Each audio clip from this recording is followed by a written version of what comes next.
some attendees joining us already. Just wanted to let you guys know. We haven't quite started yet. We're just getting ourselves settled in and warmed up. So as an attendee, if you're just arriving, welcome.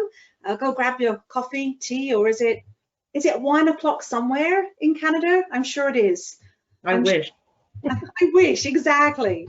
Okay, so what I'm going to do is just move you guys around a bit. La, la, la, la, la, la, la. We'll do that. Bear with me a second. Awesome. So yeah, we'll get started in a second. I'm just going to make sure that I can see the screen here and we know what's coming up next.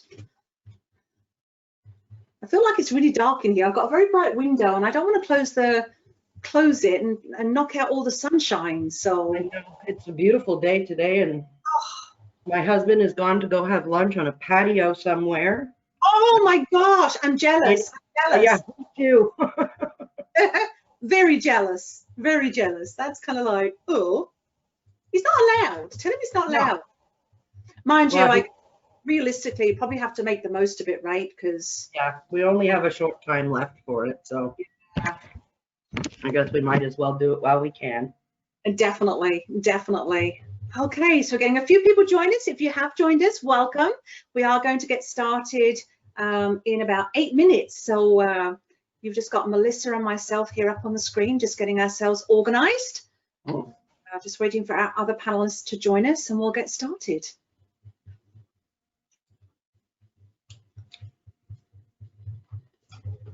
So this is where you just kind of don't know what to say. Right, because if we were in person, we would be saying, "Oh, have you been outside?" Or has anyone? I know. That's the challenge, right? It's like that waiting. Now we have to wait for a clock as opposed to wait for the conversation to die down. Right? Yeah, exactly. Well, we've all had to sort of learn to change and do something differently, right? And yeah, some of it is. Some really good things have come out of it and some have not, but I think for the most part we're all learning a new skill whether we wanted to or not. That I would agree with you. For it's there's things I haven't missed. I haven't missed being stuck in traffic. Yeah, me either. Being worried about being late for an appointment because, you know, there was an accident even though I left half an hour beforehand or whatever it might be. So I definitely haven't missed that, and the price of gas I haven't missed. No. But I don't know, I'm a hugger. I don't know if you're a hugger. Yeah, I'm not. Well, I miss my staff. I miss our birthday lunches. Yeah, I'm missing the socialization of things and the, you know, let's go out for lunch and have a conversation and a business meeting, but at least it's a face-to-face, you know, you can see how people are and whatnot. Well, yeah. I've hired some new staff during the pandemic, and one thing we're learning is how do you ensure people don't feel like they're the only people working? Because and you can't. There's so much in body language that, I mean, no one can see that all my legs and my arms and everything's moving as I'm speaking, but there's a lot more goes on with body language than just, you know, tonality of a voice. And how do we adapt for that, right? Yeah. It's interesting. So if you just joined, don't worry. This is just Melissa and myself, Claire. We are just shooting the breeze while we wait. There's Trevor. Hi, Trevor. Hey, looking good. You can tell he's a very busy contractor. He certainly is. In his car. Love it. Love it. Couldn't have done this pre-pandemic, could we? No. So that is awesome. So we can't hear you, Trevor. Can you speak? I can see you, Trevor. You're looking good. Is he muted? Maybe he can't hear us. No, he's not muted. He doesn't have his microphone on yet, though. No. Probably just figuring out that part. Yeah. Technology is wonderful. Even no matter how prepared you are, it can throw you for a loop sometimes. Always. He was putting it on his phone earlier and couldn't get the camera to work, and now it's on his laptop but can't get the microphone to work. I thought I heard him earlier, but I wasn't sure. No, we still can't hear you. No. You might need to try and unmute yourself. Let's see. You might need to yeah, you're unmuted, so.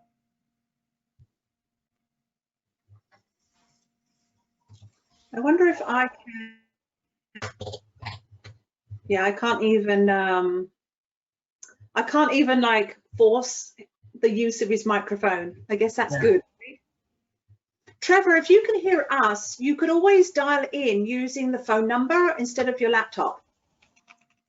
So you could always dial in using the phone number if that helps.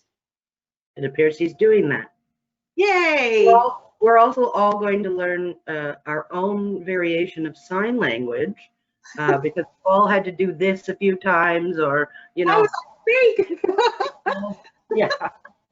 That's more like my husband when he's like, "You're speaking too much." Well, I'm speaking. He's talking. Does he have the phone number, Melissa? Yeah, I think so. Let me see if he's dialed in as. Oh no, he's gone. That wasn't me. I didn't dismiss him. And again, for our attendees that are here bright and early, thank you so much. We are just getting ourselves set up, and we will start in about 3 minutes, 1 p.m. Eastern Standard Time. Actually, let's get started. So welcome everybody to, we're doing it in Durham, so Entrepreneurship 2020.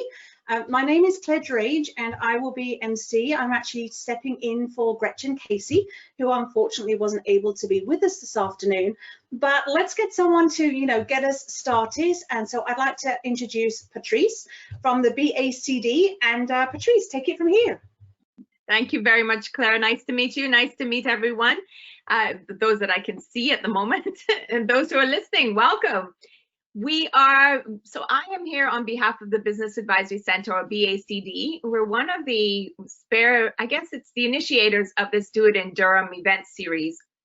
Now in its 8th year, Do It in Durham is a major part of the Durham region business calendar. It is our collaborative series of events held during Global Entrepreneurship Week. This is how it all came together. It is brought to you by local businesses and organizations who are already doing it in Durham. And I like to really stress on what do we mean by doing it in Durham? Do it in Durham. It means if you're looking to start a business, grow a business, invest, hire, then we want to encourage people to check out Durham region because it's such a great place, lots of resources, lots of innovation taking place right now. It's incredible. Global Entrepreneurship Week is where we celebrate the job creators, the innovators, entrepreneurs, businesses, you, globally in over 170 countries, which is pretty remarkable. This particular year, no surprise to anyone, I'm sure, we are encouraging, the theme for this year was how businesses can reimagine, relaunch, and recover. And the events that we did this year, and which I think this one that you're going to do today, Claire, ties in perfectly, right? So it's how digitalization, virtual networking, online marketing, and globalization. So how can we find new marketplaces? The borders have been broken. We can reach people digitally from our home offices. So I'm really excited to hear more about chaos to organization. It's going to be fun. We encourage everyone who is doing this, if you're looking for content, this is great content to share on your social media. Let people know that you're open for business. Let people know what you're doing to improve your skills, to grow your network. So we encourage you to please use the hashtags today.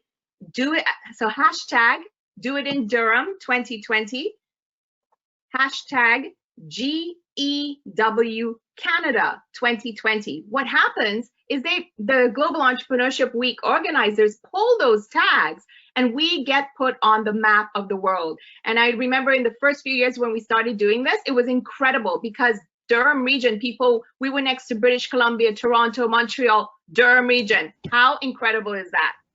So please enjoy.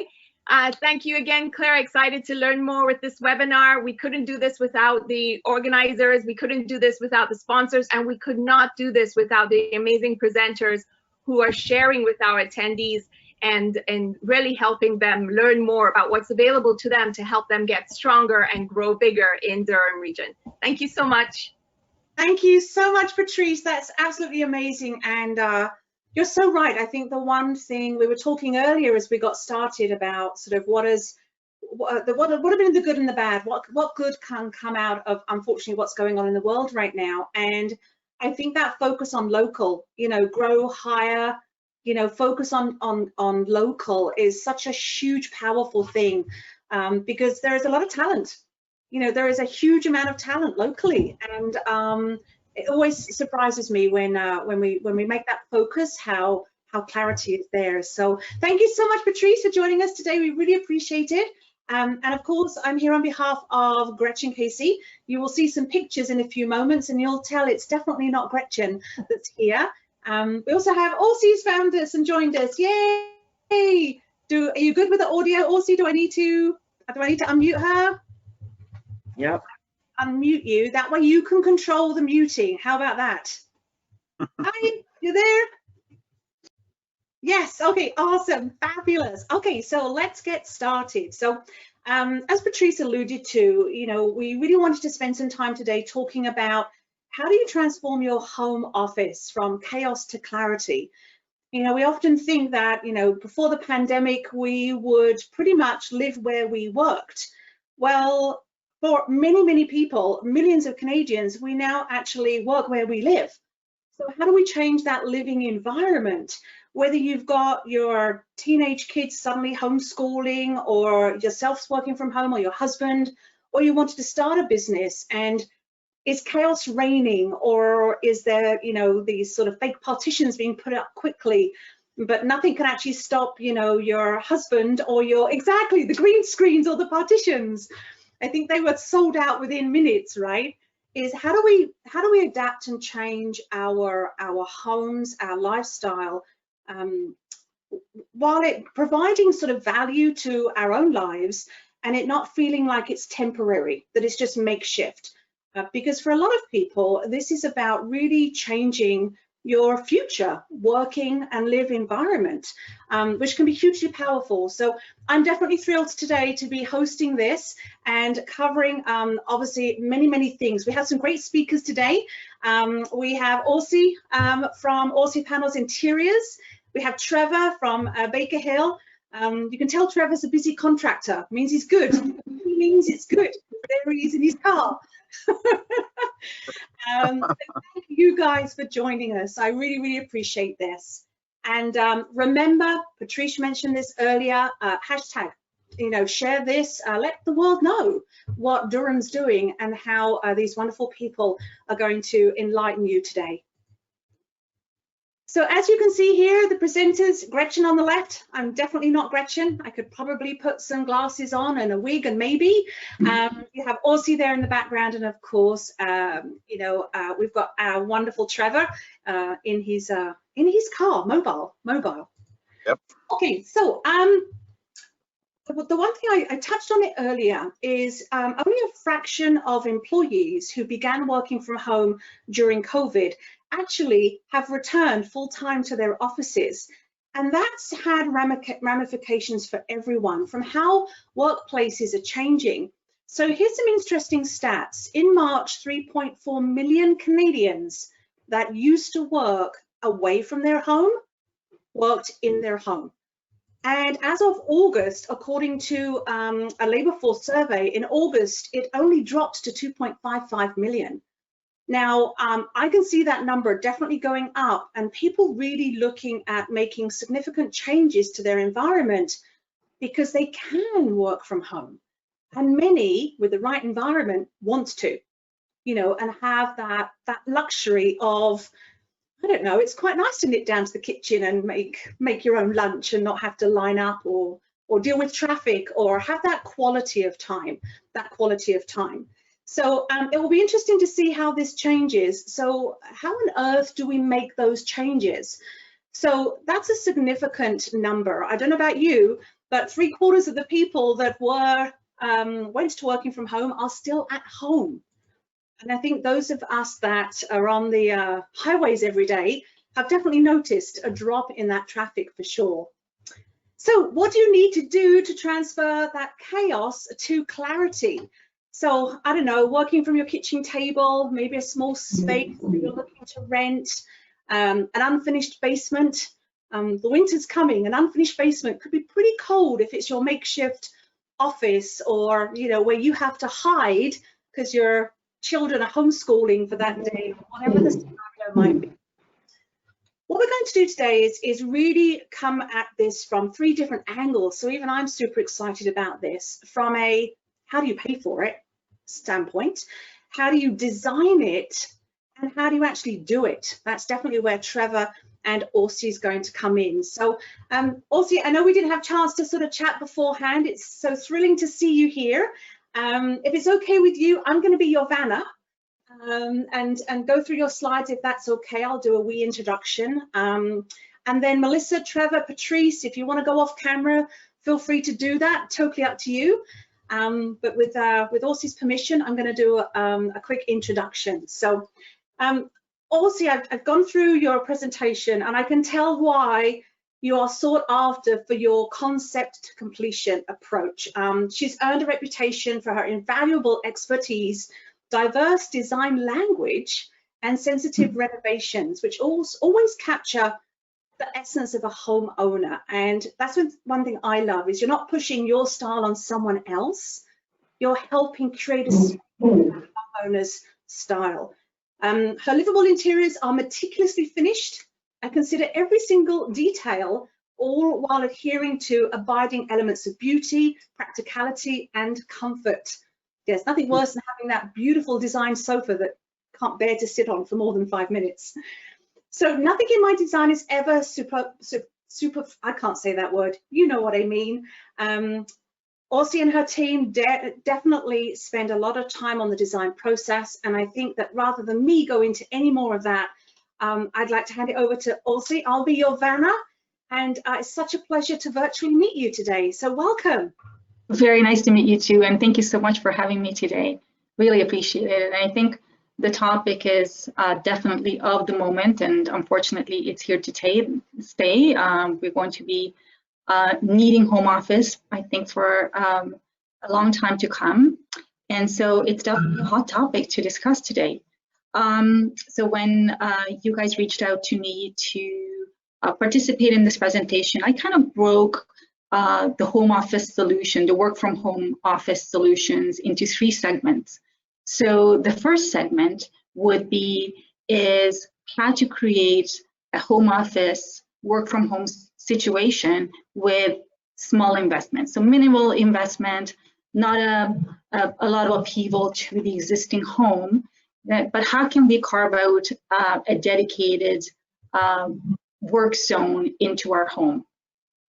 I think many of us simply do not have the space to dedicate an entire room to an office. So the next best thing really is just to carve out an area as a desk space, and hopefully the desk space would have some storage and a large enough desk surface so that the laptops can fit on it with a cup of coffee, and a notepad can coexist to ensure a productive work day.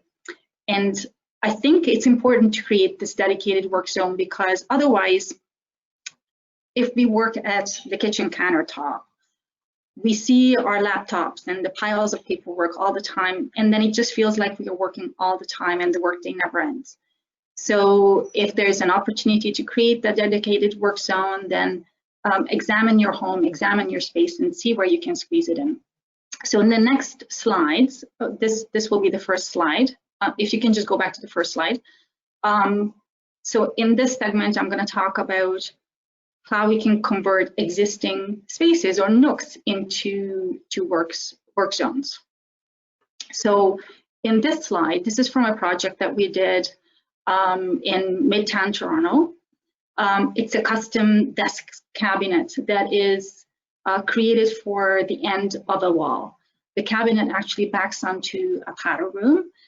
It was really the only place where we could fit a custom flip down desk cabinet into this small house. But it was important for our client to have a work surface to be able to work on, to be able to store some of her files that she refers to on an everyday basis, to have a corkboard where she can pin up notes, and where she can actually slide her laptop into at the end of the workday, flip the desk up, and close the doors on the cabinet. So then she walks away from work and she can now move on to enjoying the rest of her day at home. So I think this separation eliminates that blurred line between home life and work life. A similar situation was created in the slide that you have up now, which was designed in a bungalow loft in Markham. So we had an existing bedroom, which you can see on the right side of the slide. And then we created a coordinated work zone just outside of the bedroom so that there's still separation between the bedroom and the work zone, but there's harmony between the two spaces. The loft area was vacant, available. There was no furniture in it, so we created a custom desk and cabinet to coordinate with the bedroom, and it essentially feels like an extension of the bedroom, yet it is separate. And there's plenty of storage there. There is large enough workspace there for a laptop and to be able to spread out when working. There's a corkboard where the client can pin up her notes. Definitely a comfortable chair, and it's overlooking the living room, family room that's below it, and there's lots of natural light that floods in the space. So it really has become an inviting workspace to work from home. So in the next slide, this is probably something that most of us can accomplish. In this image, we have this desk, which we purchased from West Elm, set up as a makeup desk, but it can easily function as an office desk. It really is a multifunctional space. The wardrobes that are beside the desk can easily be converted into a zone where files and paperwork can be stored and put away. And the desk has a door, so again, the laptop can be put away at the end of the day. And the important thing here is to, if it's an extension, if it's in the bedroom, to make it look pretty, make it look beautiful. So when you're not working at the desk, but you're getting ready to go to bed, it's still a beautiful view to look at. In the next slide, we took a nook on the left side. What you're looking at is a closet, and then we had essentially a negative space, a void space to take advantage. I always have had a fondness for nooks and small hideaways and how we can create function in these untapped spaces. So we had a custom millwork piece made for that wall, and created a small little desk zone. And because we thought about this as the renovations were happening, we made sure that the electrical wires were wired into the drywall so that we could actually have a wall sconce hung up above the desk. So it is a really cozy little nook to work from. And then the image on the right side is really probably the easiest solution, because most of us have a blank wall, whether it's in the hallway, whether it's in the family room, in the living room, and it's super easy to essentially purchase a freestanding desk from many retailers. There's a lot of really cool desks that are available from CB2, from West Elm, from Crate and Barrel, EQ3. Browse on their websites, see what is available and what is in harmony with your existing spaces, and create a beautiful vignette as part of your room, part of your space.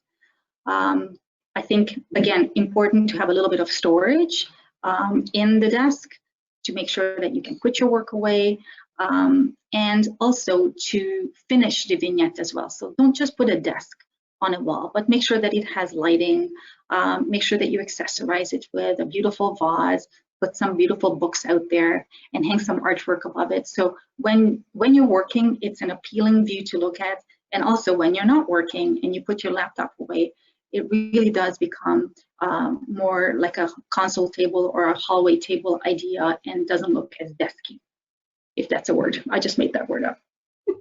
Okay, the next slide is still part of that idea of carving out a space for yourself. I think many of us, now that we're spending lots more time at home, we're really thinking about investing more into our home.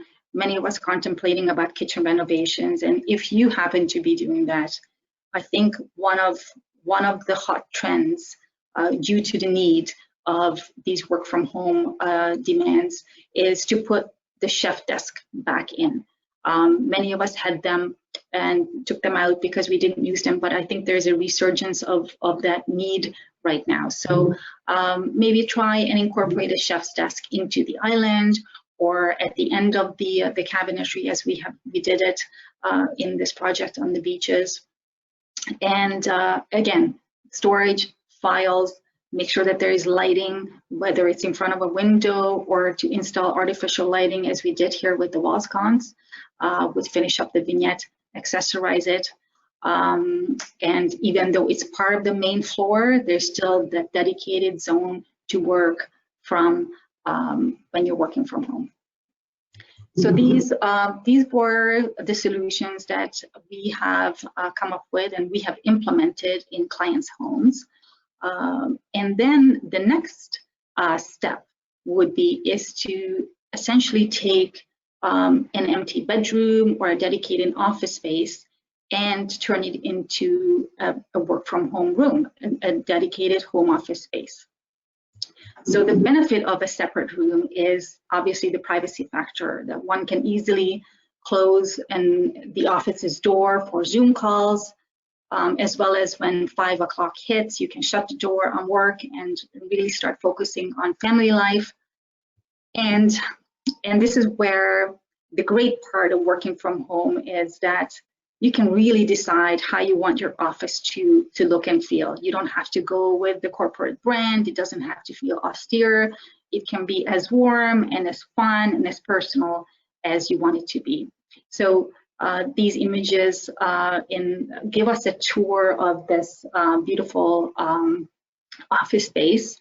It's a really special and personal space. Saturated hues on the walls make it wonderful and inviting. All the paneling and the custom built-ins really elevate the space. The luxurious velvet sofa adds a relaxed and cozy feel, and there's a layered, varied textures and brass fixtures that add a lot of interest. Also gone to the extent of accessorizing the space so that it feels really personal and inviting. Art, greenery, lighting, accessorizing the bookcases go a long way in making it feel an inviting room that you actually will want to go and work from. So the next slides give us a little bit more detailed shots of this beautiful space. And we can most certainly dream about what it can look like. These last slides really showcase how investing a little bit of time and effort, and obviously going out and purchasing beautiful accessories go a long way in creating beautiful moments where essentially it makes you feel relaxed. It's also a great backdrop. If you're on Zoom calls, you can angle your laptop in a way so that the laptop camera captures a beautiful view of the office. And certainly these bookcases would most certainly be beautiful backdrops. And in the last slide, in the dedicated office approach, is where we flipped the desk into the middle of the room. So it's not against a wall, but it's in the middle. It's floating. It essentially allows the user to really take in the room and enjoy the space. So you're not looking at a wall, but you're looking at the view, perhaps looking out the window. And this setup is definitely the ideal setup for Zoom calls, because if your laptop is sitting on the desk, the view of the camera captures the beautiful built-ins that are behind it, and the beautiful chair, and the natural light floods in from the right of the window. It's also a beautiful, inviting space that is a mix of light and dark. There's beautiful harmony in the space, and it's a very personal space with all the beautiful artwork and accessories that really draw you into this home office. So the next approach is a larger investment. So this would be an addition, a separate unit, a laneway house, or potentially maybe a legal basement or a finished basement to create a work environment. So not just a room, but really a work environment. So this is taking your work to the next level.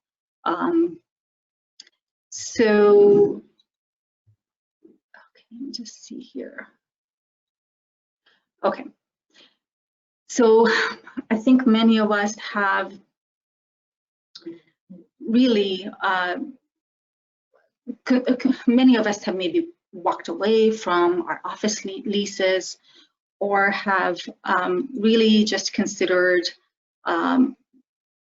investing more into our work from home situation, and creating a really brand friendly expanded work zone. So a separate building or a finished basement would certainly allow to dream big and create essentially a headquarter, a corporate headquarter. From a design perspective, this option most certainly requires a lot of planning. So hiring a designer or hiring a contractor is definitely key to achieve a well thought out, functioning, and aesthetically pleasing environment. In terms of the layout, depending on the functional needs, a welcoming reception area would be definitely a good idea, followed by a meeting room if you have associates or potentially clients and visitors coming into your home office, and followed by a private office that you can close the door on and have private conversations and Zoom calls in.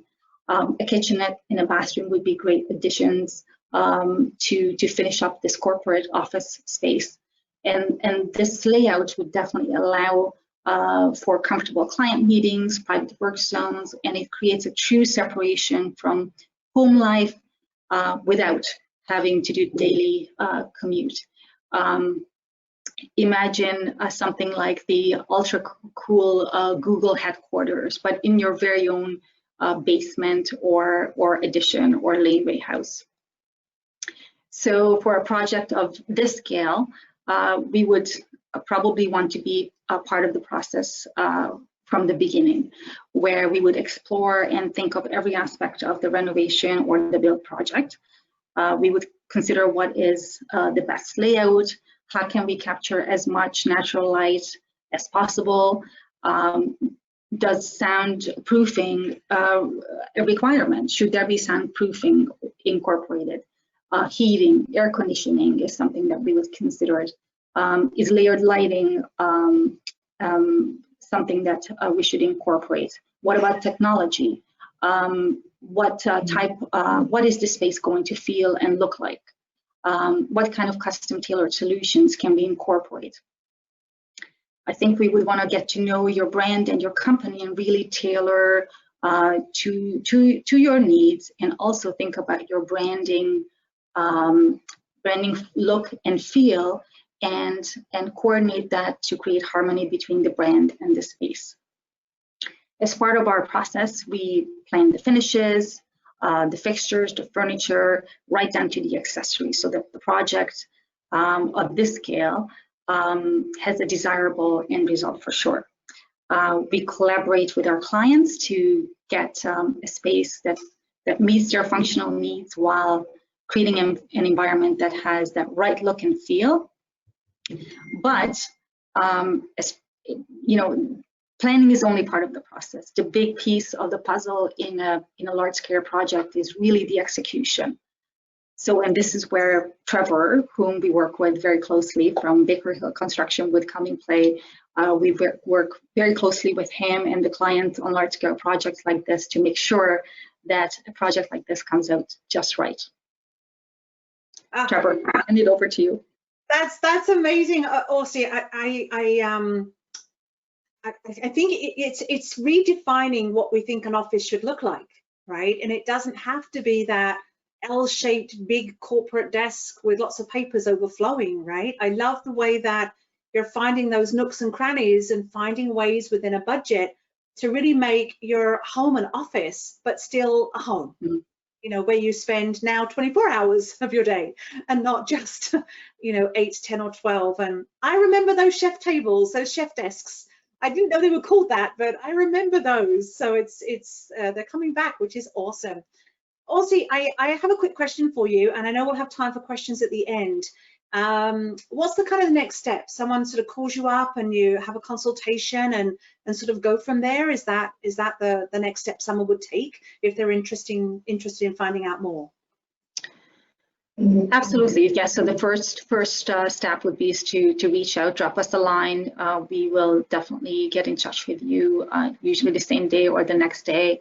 We usually hop on a phone call to find out what our future client has in mind, and we talk about what this potential scope of project would look like. We talk about timing. We talk about budget.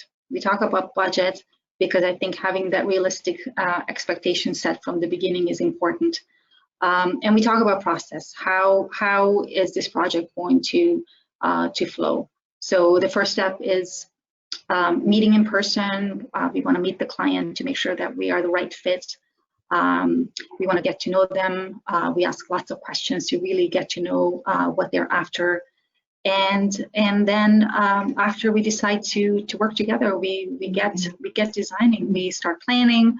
We start conceptualizing. We start pulling finishes, fixtures, furnitures together, and we get Trevor involved to make sure that it comes out on time and comes out as we envision it. Wow, absolutely beautiful, beautiful work. Sometimes when you see a presentation, you're like, are they stock photos that are taken from the internet? But beautiful. Real life. God, this is real, right? This is exactly the fabulous work that you can do, which is awesome. So I see Melissa's just dropped on, probably to tell me to hurry up so we keep on time. Oh, well, yes, partly that, and we also have a question for Orsi. Just a quick one about what tips do you have for ergonomics when designing? Well, most furniture, most standard furniture is designed. Oh, did I lose you guys? No. Is designed with ergonomics in mind. So a desk should be 30 inches high. Desk chairs are standard. I think most important is to make sure that the width of a desk allows enough space for your laptop. So, 48 inches is okay, but 60 inches wide of a desk is a definitely more comfortable surface to work off of. Making sure that there is enough clearance behind the desk so that you can roll your chair out and get out without, stumbling over things. But most stock furniture that is available is definitely designed to fit correct human height and for our North American standards. Thanks. Fabulous. And those of you that have joined, keep the questions coming. Just use the question form. We'll make sure we've got plenty of time for that. So Orsi, thank you so much. So thank you so much. The design done. Now we need the dude that's actually going to do the work and the contracting. So Trevor, I know we haven't met, but it was such a pleasure to hear you chat this afternoon. I know you're going to go through so many different recommendations and tips for everyone on our call today. So Trevor, I'll be your vanner, so take it away. Great. Thank you so much. Okay, can everyone hear me okay? Yeah, all right. Thank you for the invite, Claire, Melissa, Gretchen. I hope all the best with Gretchen. Orsi, great job on talking design about our new office space. Thank you for the transition there, I appreciate it.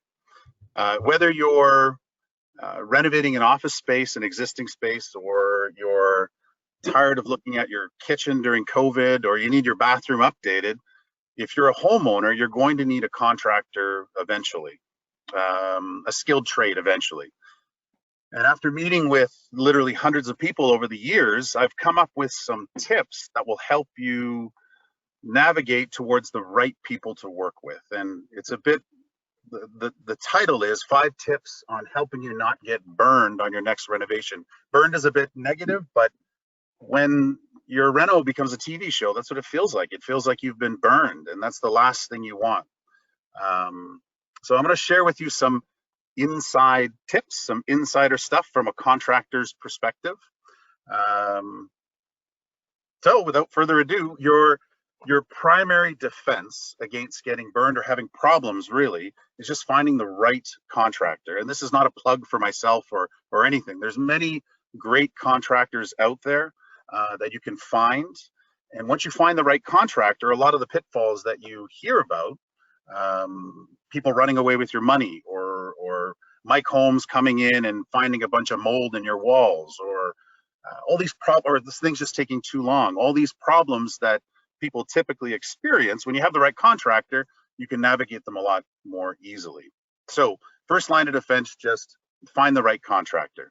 And these tips are designed to help you attract the right contractor and help you detract the wrong one, help you to not work with the wrong contractor won't want to work with you if you try some of this stuff. So tip number 1, it sounds pretty basic, but it's so true. It's knowledge. The more knowledge you have about construction, the more knowledge you have about construction in your own home, the better position you're in to find the right person to work with. So again, just pulling from personal experience, meeting with homeowners, I'm every once in a while quite surprised at how little a homeowner will know about their home. Things like, when was it built? The last time it was renovated? How is it heated? What's the wiring like? What type of plumbing system do they have? Real kind of basic things that if you know and you have inside information into your home, you'll be far better set to just counter a lot of the questions that are thrown your way during a renovation. So knowledge, contextual to your own home is important, but the real magic in the tip is the phrasing and the wording. And what I mean by that is, as soon as you're able to use construction-ease or construction-ish terminology when you're speaking with a renovator, you're suddenly put on a different category of customer. So, for example, you want to renovate your kitchen and move some walls. So you invite a contractor in and you start talking about it, and you say, I want to move this wall and put up a beam. I want it to be a flush beam or a drop beam. I want to use some support columns. Over there is a return air register. Over there is a supply air register. These are pretty simple and easy terms, but if you begin to use them, you're using the same terminology that a renovator uses. And suddenly the renovator that you want to work with is going to say, great, this homeowner gets what I'm saying. This homeowner understands what I'm trying to explain to them. So I want to work with them. And then conversely, the contractor that, I don't want to sound overly negative, but the contractor that's more dubious, or the one that doesn't have your best intentions in mind, they're going to say, you know what, this person knows a little too much. I think I'm going to move on to someone that doesn't know as much. So just using the terminology and speech goes a long way, just speaking it. So knowledge, pretty simple tip. Tip number 2 goes along with knowledge. Once you have the knowledge, you can create a scope of work. Again, it sounds quite basic, but the vast majority of times when I meet with homeowners, they know that they want to renovate their kitchen. They know that they want to update their bathroom, but what does that look like? What does that mean? So I'll often go in and we'll start talking about a kitchen renovation, and then I'll uncover, okay, it means I want to move the sink to the other side of the room. Oh, wait, I want to move the kitchen to the back of the house instead of the side of the house. And I want my fridge to go in the other corner, and oh, there's a wall in the way. We better move that. And I want this type of tile and this color grout and this type of paint. And suddenly, as I'm talking to them, I'm creating this scope of work with them, because we need that. As contractors, we need to know what it is you want to do in order to price it accurately. And that's fine to do. I'm happy to come in and generate the scope of work. But the pitfall or the problem is when you start doing this with every single contractor you meet. So you should meet with more than one contractor, and if they're available, meet with 3 or 4. But if you're having the same scope of work discussion, so you're creating the scope of work differently each time you meet with a contractor, you're going to find that each contractor interprets what you're saying differently. You're going to find that one contractor has different experience than another, and they may create a scope of work for you that's more biased towards them because maybe they don't know what you're talking about. So they're going to just slant it and tweak it to something they're more comfortable with.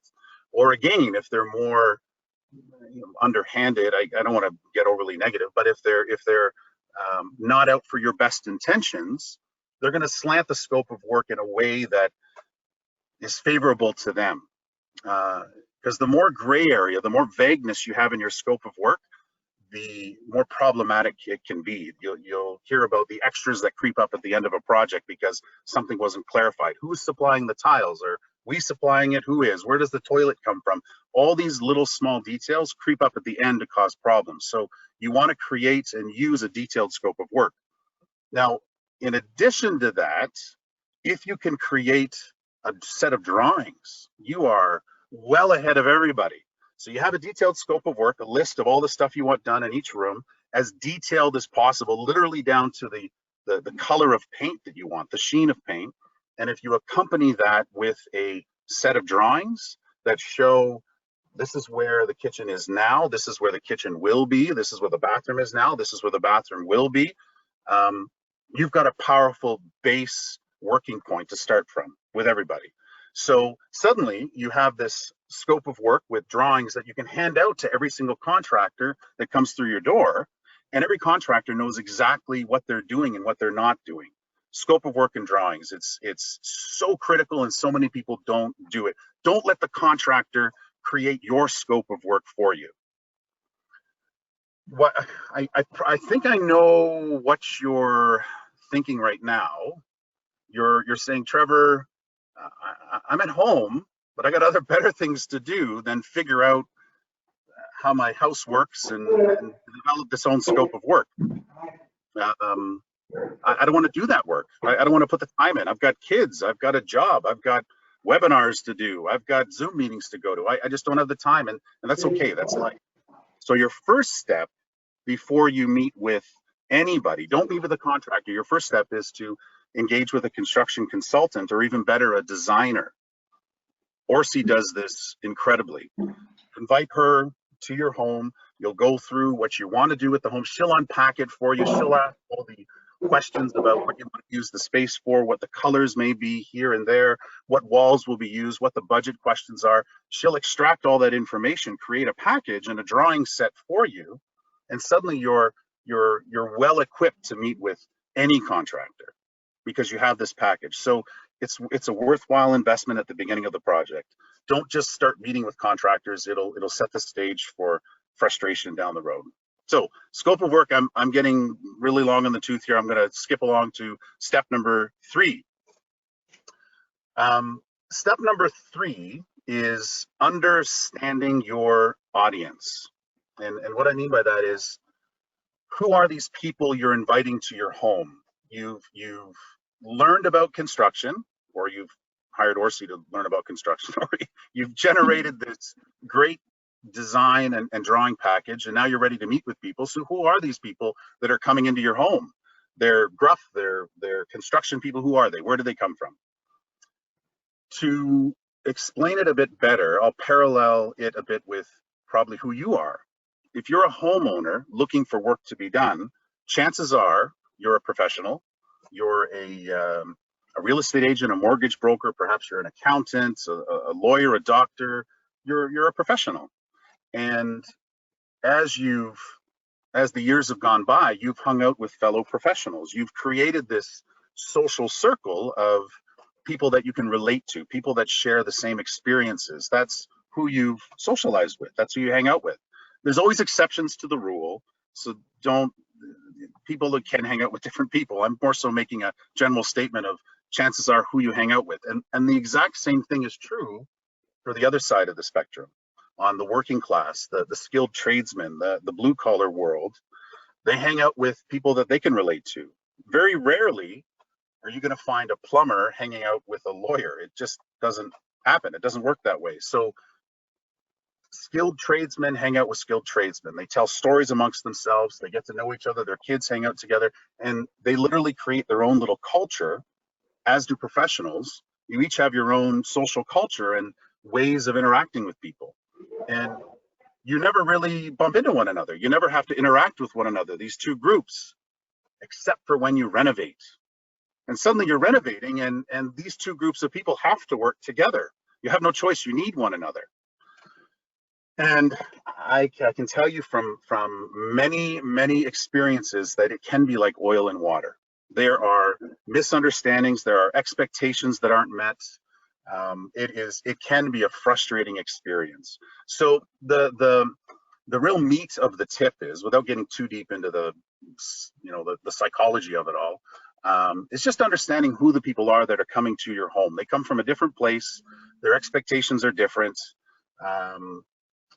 It has a lot to do with why perhaps they're not often on time, and all the problems that you see with contractors, all the stuff you hear about from your friends. So just understand who your audience is, not to make excuses for them, and you shouldn't have to put up with silly behavior. It's just a matter of helping you understand who they are and where they come from a little bit better. And one thing you can try, or what I'd recommend, if you have an opportunity to meet with a number of contractors, you've got your scope of work packages all sorted out, you've handed them out to everybody to help you bring them on to your side of the fence, do something like this. Say to them, okay, on Friday, December 4th, in 2 weeks, I'm sitting down with my spouse, or I'm sitting down with whomever, and we're going to review all the quotes, and that weekend, we're going to make a decision on who to work with. So please have it to me by noon on December the 4th. And what you'll find when you associate a deadline with a simple proposal, you'll get an opportunity to see them. Can they actually adhere to a deadline? Can they follow instructions? Here's my scope. There's a lot of detail. Can they follow the instructions and give it to me when I want it by? And again, just like the earlier tips, you'll find that the contractor that is, again, doesn't have your best intentions in mind, they won't want to work with you. They won't even respond to those type of requests. They'll just naturally go away. And the people who you do want to work with, again, the contractors that are sorted, they understand timelines, they understand calendars, they understand all of that. They'll be refreshed to see that you've got a detailed package, you've put the time and effort in, and they'll say, okay, this person has a deadline, I'll plug it into my calendar and I will get it to them when they need it. So it works both ways, and just naturally, the right contractor will be attracted, the wrong one won't be. So that's, if you want more ideas of the psychology behind who your audience is, just ping me after. It's tip number 3. Okay, tip number 4. I'm going to try to speed it up here a bit. Tip number 4, because I'm dominating the time here. Okay, tip number 4 is called reverse budgeting. And don't do it. What is it? It's quite simply, it's when you try to shoehorn a fixed budget into a fixed scope. So if it fits, great, but often it doesn't. And when you put pressure on the situation, onto a contractor to try to give you everything for a fixed number, the temptation is to take shortcuts in ways that you can't see. So the paint, the tile, the millwork, you can see all that, but there's a lot of stuff that goes on behind the walls that you can't see, and that's where money can be saved to bring it down into the budget where it needs to be. So things like not installing the ductwork that should have been, not putting insulation in, not using enough fasteners or screws, forgetting about a beam that should have gone in. All these different things that cause you problems down the road is where savings can be captured. So instead of reverse budgeting, don't do it. What you want to do is, of course, you need a budget. You need a fixed amount of money to spend, and that's the smart way to do things. But be adjustable in your scope. So if you want a master bathroom that's 400 square feet and you realize you can't afford it, don't try to squeeze that in. Start changing the scope to fit the budget. You got to stay firm with your budget, I understand, but change and tweak the scope to fit your budget. Do it that way. The other part of this that I use often when I'm talking to different sub-trades and about costing, and it's just a little kind of side tip that I found works great, is, and it's kind of looking the elephant in the room right square in the eyes, and that's the money, the budget elephant. And if you say something like, okay, Mr. Electrician, put your best, or Mr. Contractor, I'm talking about Mr. Electrician when I talk to you, anyways, Mr. Contractor, put your best price forward right at the beginning. And in return, I won't ask for a discount. I won't try to chisel your price. Just give me your best price up front, and then I'll make the decision if I can work with you or not. I hope we can work together, but maybe I can't. Just put your best foot forward. And you'll be surprised at how often then they will put their best foot forward on price, because a lot of contractors will pad budgets if they feel like they're going to be asked for a discount. So if you nip that in the bud right at the beginning, you'll get the best price up front, and then you can make a decision less on price, more on choosing the right contractor. So don't reverse budget. There's a couple little tips in there. Okay, I'll try to talk faster to speed this up. Okay, 5th tip.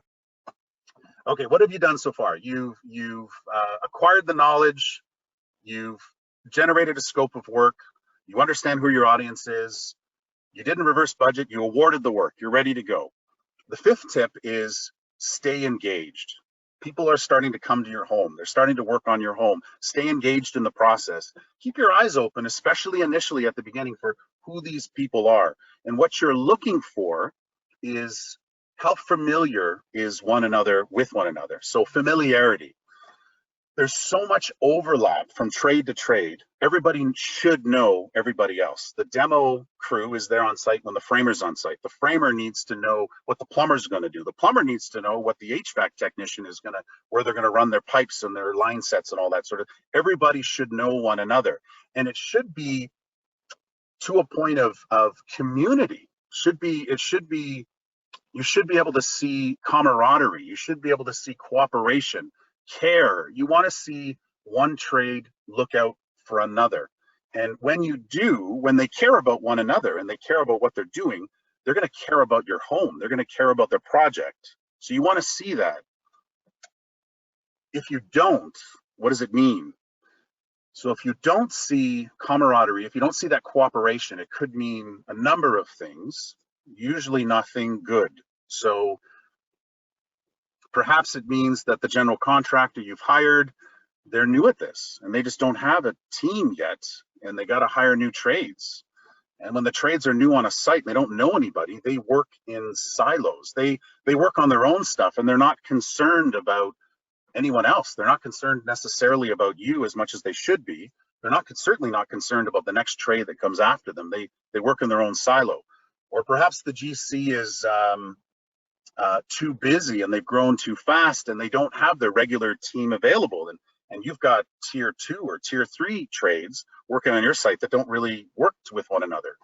Or perhaps even worse, the GC can't keep their trades. Maybe they're not paying their bills when they should, or doing some other funny bit. Maybe the trades just don't want to work with them. So you want to see that familiarity. You want to see that camaraderie on site. And if you don't see it, ask questions. Ask why. There's nothing wrong with asking questions. They're working on your home. You're in charge. So those are some tips. Those are some 5 tips. I've kind of summarized them as I've gone through them. But if you have any questions about any of them or want more tips, I got like dozens and dozens and dozens. Reach out anytime. Phone me, email me. I'll bore your ear off. Thanks for having me. Trevor, like, woohoo, absolutely amazing. I can see, Orsi nodding there, and holy smokes, I feel like you've given us the insider information of contractors, but nothing that doesn't make common sense, right? But I think sometimes, we go into a renovation with passion and emotion, but we've got to kind of bring that down into reality, right? So that passion and emotion doesn't become that TV show. I love that. So Melissa's popped on, so we must have a question before we talk about how are you going to finance all of this wonderful renovations? We do have a question, and I just clicked off of it, and now my Would you like me to go through it? I've got sorry. it. Yeah. Actually, when we get to the question period, because someone asked the question, but it's okay. Okay, fabulous. We'll come back to that question. Okay, Come awesome. back to me. Fabulous. So what I'd like to do on behalf of Gretchen, who couldn't be with us this afternoon, is just basically talk about how do we finance this. As professional mortgage brokers, most of us are working from home, and just like Orsi talked about earlier, sort of giving up some of our office space and working from home. And so what she wanted to do is make sure that we introduce you to some of her clients and what their scenarios were and how Gretchen was able to help them. So here's Julia. So Julia owns her own home and has started growing a digital marketing business just before COVID. So some people would argue that was poor timing, but for Julia, it was great timing. Her business is doing very well. And she thought she had the right space to sort of work from home. Now, her sister rents a bedroom from her. So she has her sister, in essence, staying with her. Now, sister also now works from home, which in essence is Julia's home. And apparently the sister is the noisier one of the two.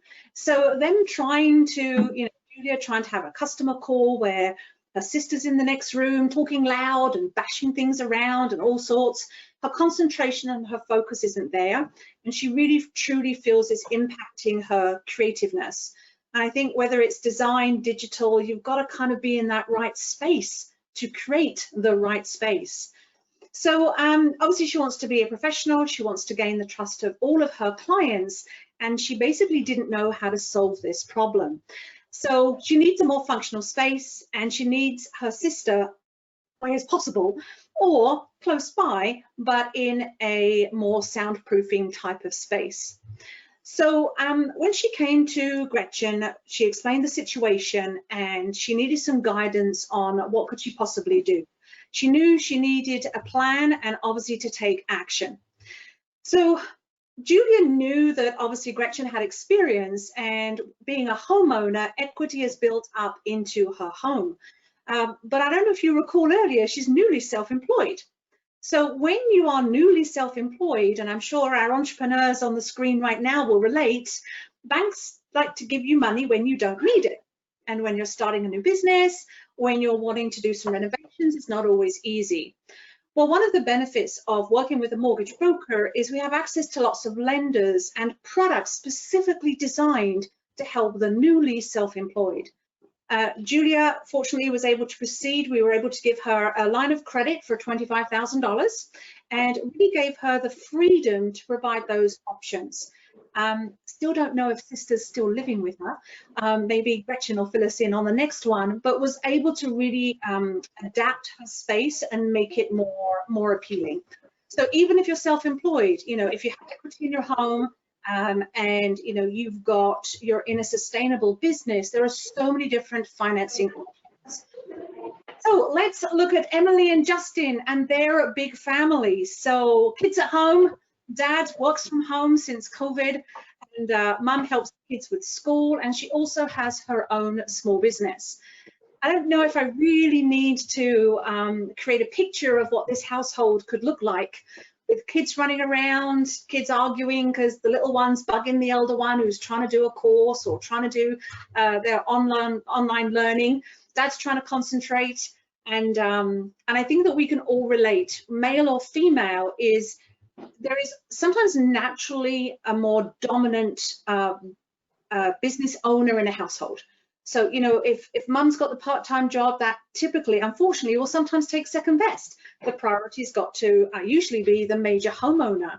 So again, one of the things they did have was an unfinished basement, which is usually where the kids were thrown if they were playing up. Not literally, but obviously to give both of them some space. So we needed to really talk about sort of developing the basement. And, you can't develop a basement on a shoestring budget. You can't have quality, but it will create a huge amount of value in your home. There's lots of statistics about, the difference between a fully developed basement versus an undeveloped basement. You're adding hundreds or thousands, in some cases, square footage to your home.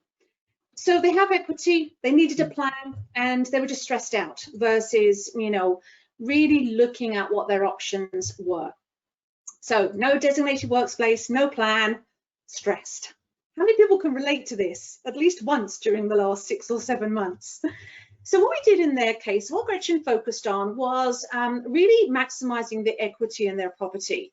And so, you know, the property is valued sort of at 600,000, basically pulling out some equity, some new funds, leaving plenty of equity in there, but refinancing up to 80% of the property's current value. So even before it gets renovated. What that was able to do was free up a line of credit to cover, obviously, scope of work, construction, renovation, furniture, etc., as well as pay off some debt.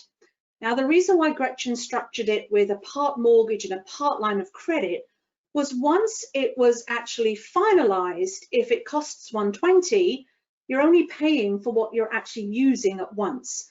So once the line of credit was utilized to its whatever they needed, Gretchen was then able to convert that line of credit into one of those super low mortgage rates. I mean, interest rates they start with a 1 and they're not 2 digits. So, you know, under 2% is free money right now.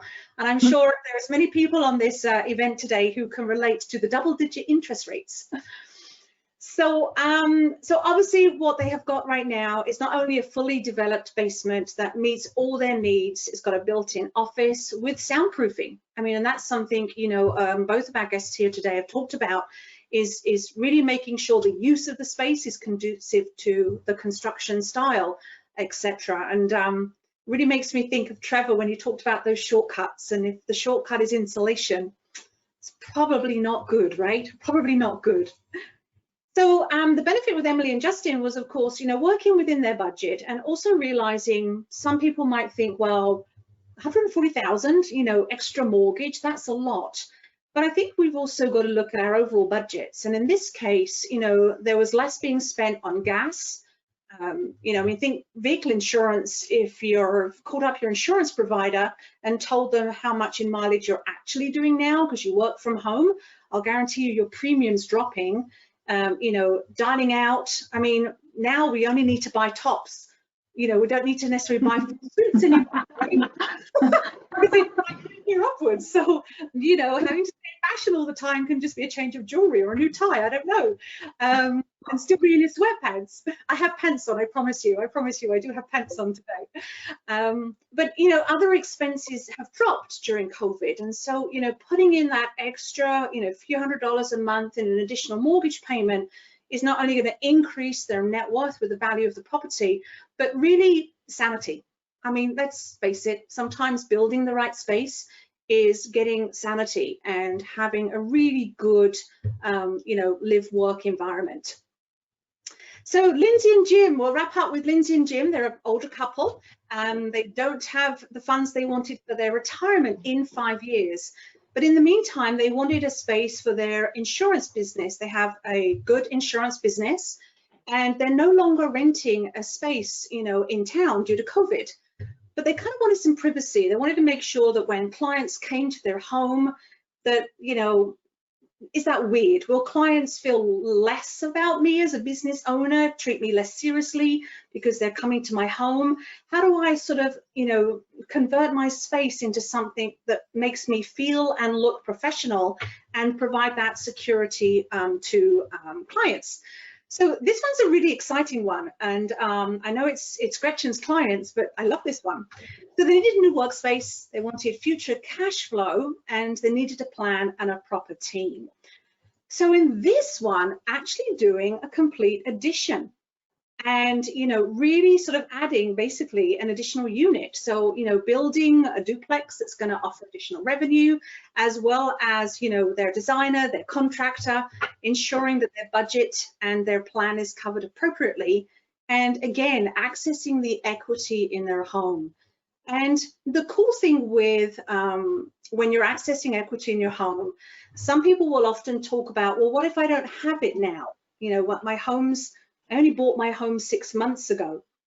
There are also financing options where you can actually do a refinance plus improvements, where you can add the cost of the improvement to your mortgage before you start the improvement.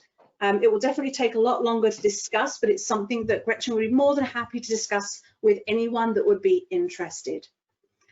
So let me wrap up here. So obviously, if anything resonates with you today, stories of whether it's that older couple or it's Justin, his family, or Julia, if it's inspired, reach out to obviously Gretchen, Trevor, Orsi that we have here.